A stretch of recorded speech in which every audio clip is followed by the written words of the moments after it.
This is Jack Rice at the United Nations, and I'm here with Jehane Sedky. She's the Senior Advisor, Bureau for Crisis Prevention and Recovery of the United Nations Development Program. Jehane, thank you so much. Thank you. I'm really happy to be here. Before we came on the air, you were talking about what it is you're trying to do, trying to prevent crises like these from happening. I wonder how hard is it to actually do that when you don't necessarily know where they're going to come from, how they're going to present themselves? It's very difficult, I have to admit. It's very difficult, but it's worth continuing this kind of work. What we actually do is we look at the different countries where we feel the tensions are rising. And we know that because we're actually physically in the country. So we feel it, and we know we have staff on the ground, and we can tell when there's ethnic tensions that are starting to rise.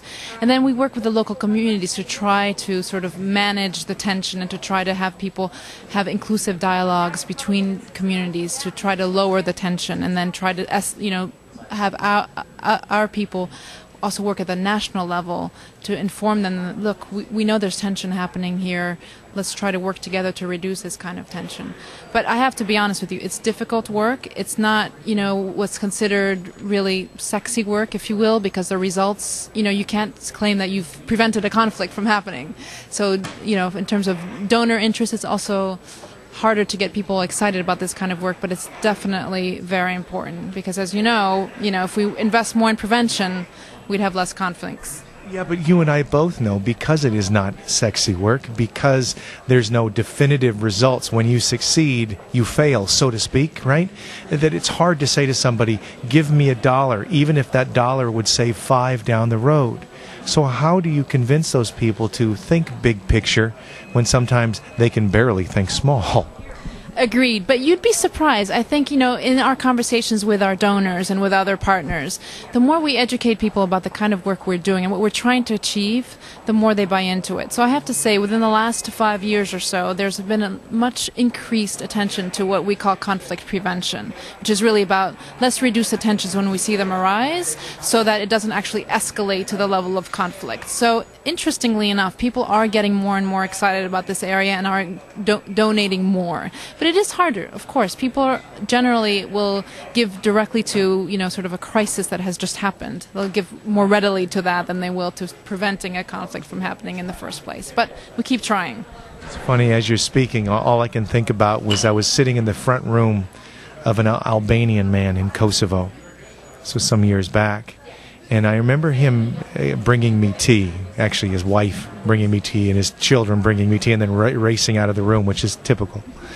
And I remember him saying, we have been killing Serbs for 500 years. When the UN leaves, when NATO leaves, when all of you people leave, we'll kill them again. Now, that's a reality in the former Yugoslavia, but that's a reality in Sudan, that's a reality in Democratic Republic of Congo, Rwanda, parts of Southeast Asia. This is a reality. So how do you deal with something that's, I don't want to say ingrained, but, well, ingrained? Look, I agree. And I tell you, I wake up every morning, as many of my colleagues in the UN, and I'm excited about the work we do, but yet I'm daunted by the magnitude of what needs to be done. So I agree with you. But it doesn't stop us from continuing to work as passionately as we did yesterday and as we will tomorrow.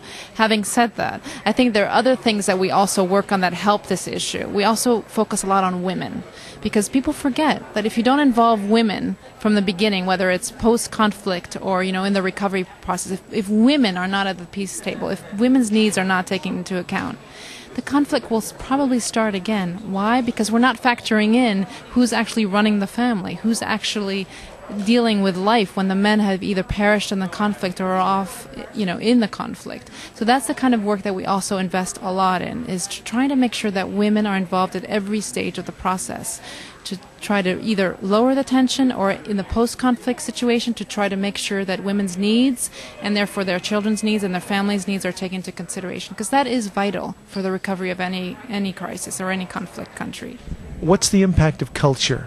Depending upon where we would have this conversation. If I were in the U.S., we would talk about women in one context. But if I'm in the Middle East, it's a completely different circumstances, a completely different situation. How do you reflect that when you're doing your work? It's absolutely reflected, which is why, we have offices all over the world. And so our offices in Egypt, for instance, or in Morocco or in Algeria will have, the different approach, if you will, than they would in other countries.